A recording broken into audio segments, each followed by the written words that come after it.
कभी भूल के रामराज्य फिर मत ले आना। एक बार जो भूल हो गई, अब दोबारा मत करना।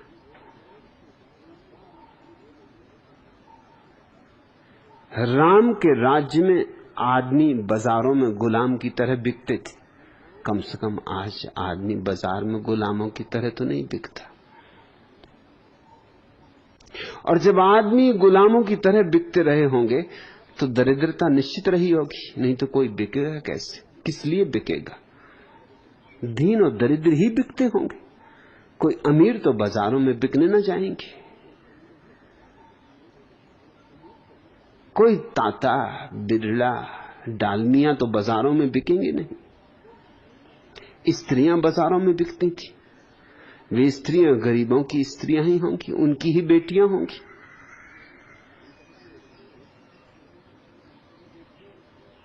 कोई सीता तो बाजार में नहीं बिकती थी,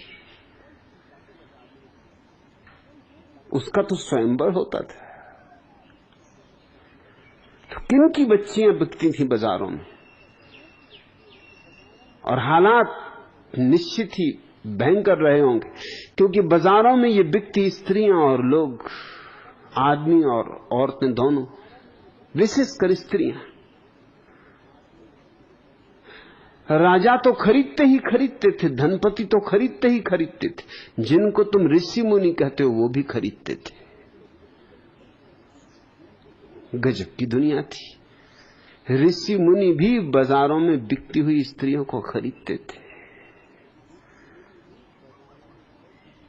अब तो हम भूल ही गए वधू शब्द का असली अर्थ। अब तो हम शादी होती नई नई तो वर वधू को आशीर्वाद देने जाते, हमको पता ही नहीं कि हम किसको आशीर्वाद दे रहे हैं।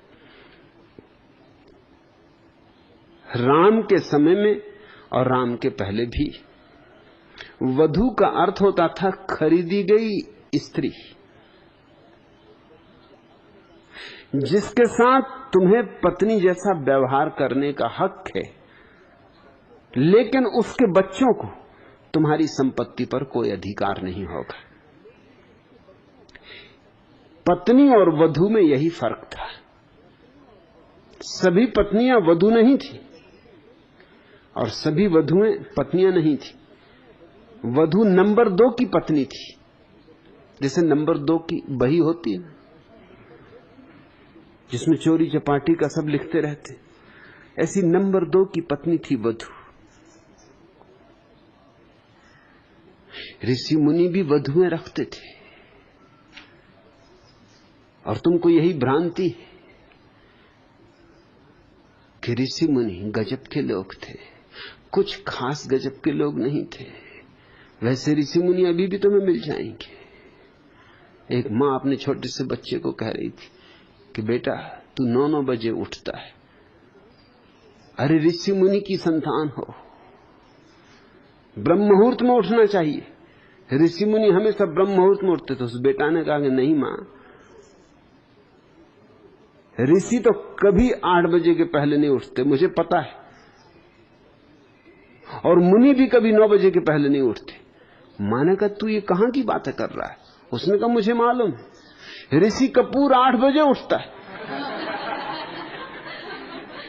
और दादा मुनि अशोक कुमार 9 बजे उठते।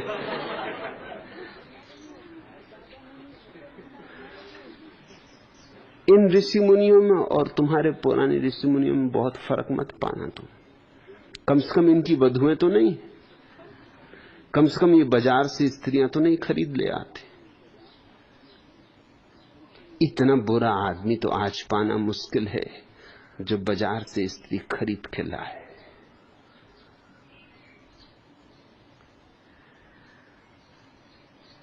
आज ये बात ही अमानवीय मालूम होगी, मगर ये जारी थी। राम राज्य में शूद्र को हक नहीं था वेद पढ़ने का। यह तो कल्पना के बाहर थी बात।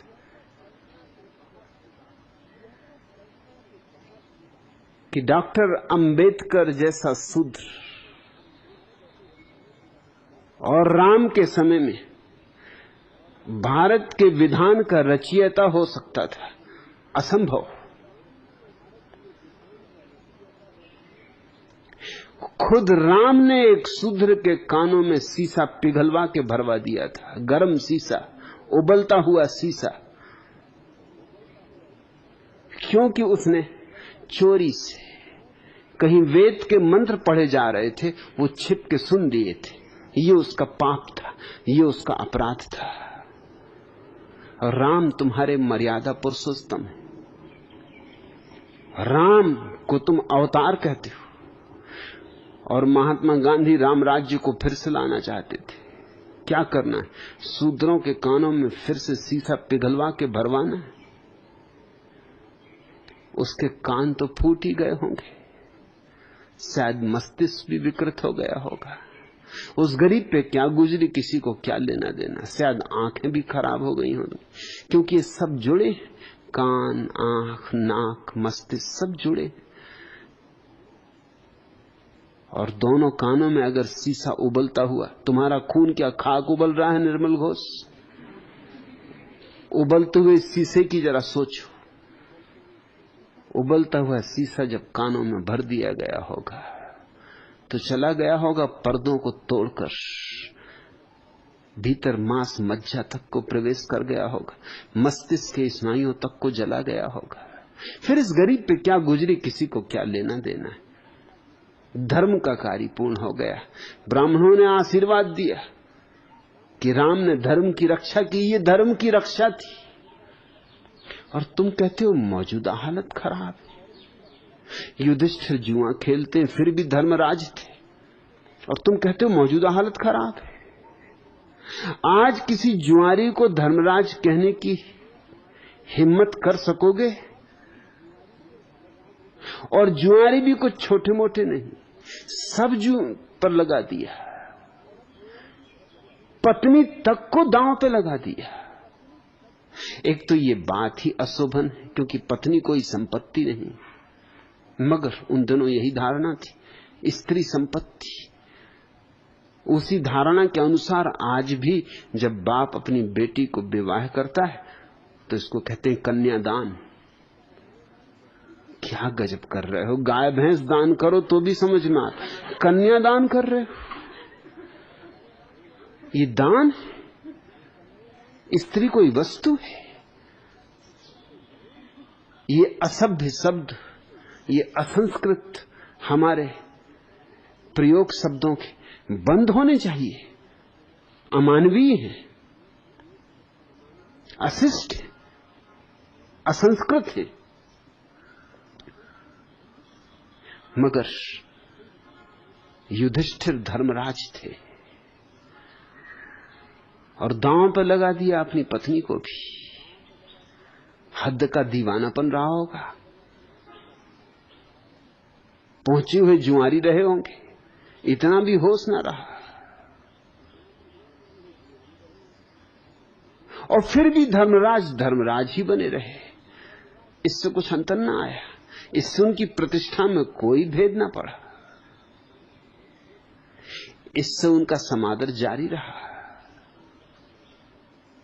भीष्म पितामह को ब्रह्मज्ञानी समझा जाता था, मगर ब्रह्मज्ञानी कौरवों की तरफ से युद्ध लड़ रहे थे।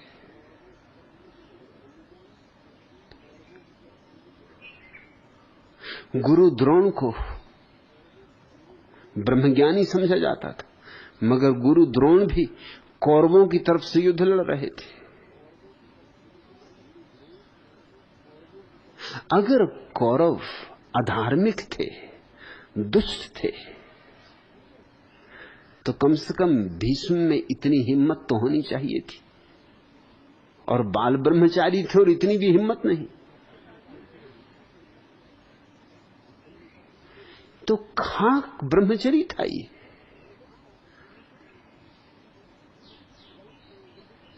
किस लोलुपता के कारण गलत लोगों का साथ दे रहे थे। और द्रोण तो गुरु थे, अर्जुन के भी, और अर्जुन को बहुत चाहा भी था, लेकिन धन तो कौरवों के पास था, पद कौरवों के पास था, प्रतिष्ठा कौरवों के पास थी, संभावना भी यही थी कि वही जीतेंगे। राज्य उनका था,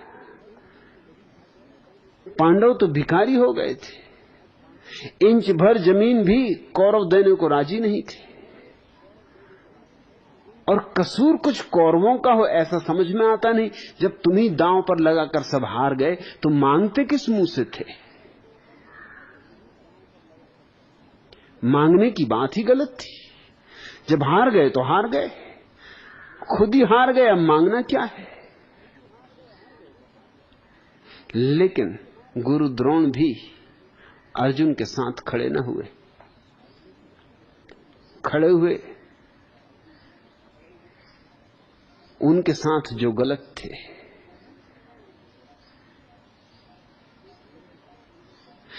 यही गुरु द्रोण एकलव्य का अंगूठा कटवा के आ गए थे अर्जुन के हित में, क्योंकि तब संभावना थी कि अर्जुन सम्राट बनेगा। तब इन्होंने एकलव्य को इंकार कर दिया था शिक्षा देने से। क्यों? क्योंकि शूद्र था। और तुम कहते हो मौजूदा हालात बिल्कुल पसंद नहीं। निर्मल घोष, एकलव्य को मौजूदा हालात उस समय के पसंद पड़े होंगे। उस गरीब का कसूर क्या था?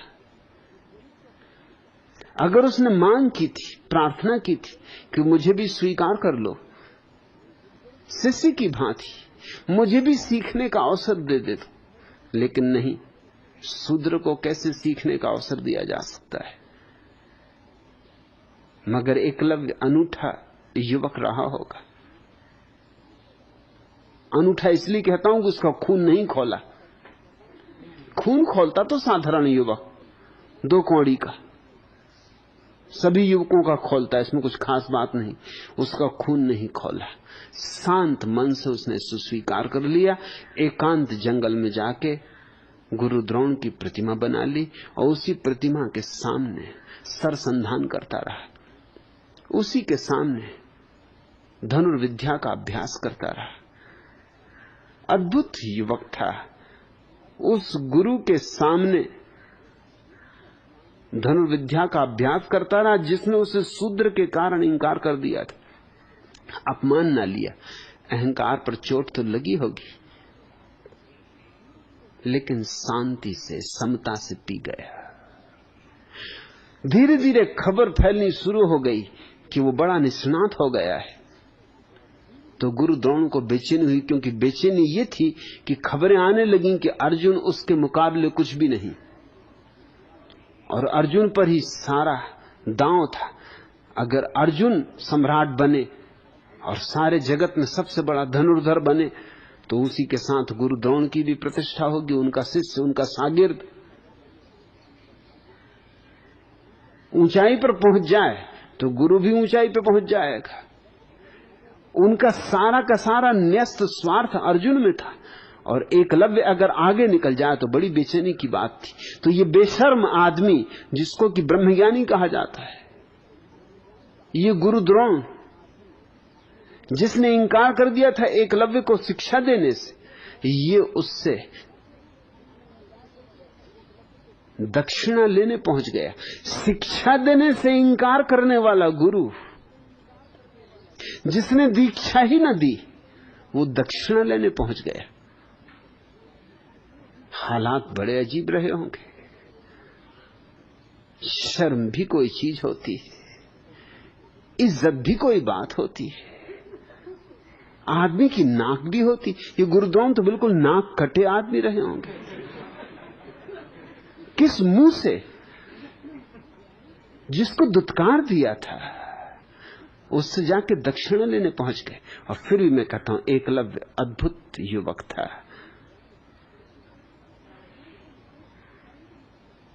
दक्षिणा देने को राजी हो गए। उस गुरु को जिसने दीक्षा ही नहीं दी कभी, ये जरा सोचो तो। उस गुरु को जिसने दुत्कार दिया था और कहा कि तू शूद्र है, हम शूद्र को शिष्य की तरह स्वीकार नहीं कर सकते। बड़ा मजा है, जिस शूद्र को शिष्य की तरह स्वीकार नहीं कर सकते, उस शूद्र की भी दक्षिणा स्वीकार कर सकते हो। मगर उसमें षड्यंत्र था, चालबाजी थी।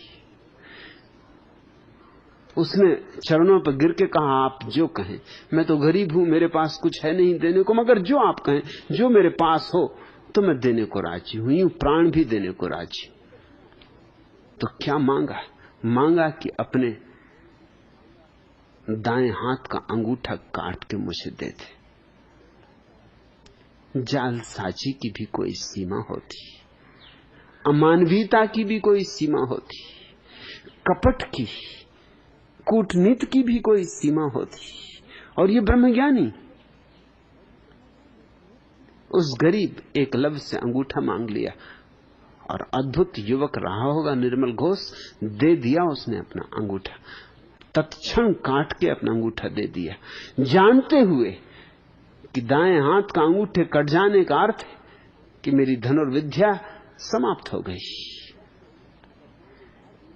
अब मेरा कोई भविष्य नहीं। इस आदमी ने सारा भविष्य ले लिया, शिक्षा दी नहीं, और दक्षिणा में जो मैंने अपने आप सीखा था उस सबको विनष्ट कर दिया। ये अर्जुन के पक्ष में उसका अंगूठा काट लाए थे। हालात अच्छे नहीं थे, हालात कभी अच्छे नहीं रहे, हालात बहुत बुरे थे। असल में हालात बहुत बुरे थे, इसलिए तो आज बुरे, नहीं तो आज कैसे बुरे हो जाते? आज आया कहां से? ये सारे कलों की निष्पत्ति है। वो जो बीत गया अतीत, उसका ही निचोड़ है, उससे ही तो पैदा हुआ है। हम कहते हैं वृक्ष को उसके फल से जाना जाता है, बाप को उसके बेटे से जाना जाता है। तुम्हारे वर्तमान से तुम्हारे अतीत का पता चलता हो, और तो कोई पता चलने का आधार नहीं होता। तुम्हारा वर्तमान कह रहा है कि तुम्हारा अतीत बहुत बदतर था। इसलिए पहली तो बात, अगर तुम ध्यान में उतरोगे तो तुम्हें यह दिखाई पड़ेगी कि हालात हमेशा से खराब थे। मामला आसान नहीं।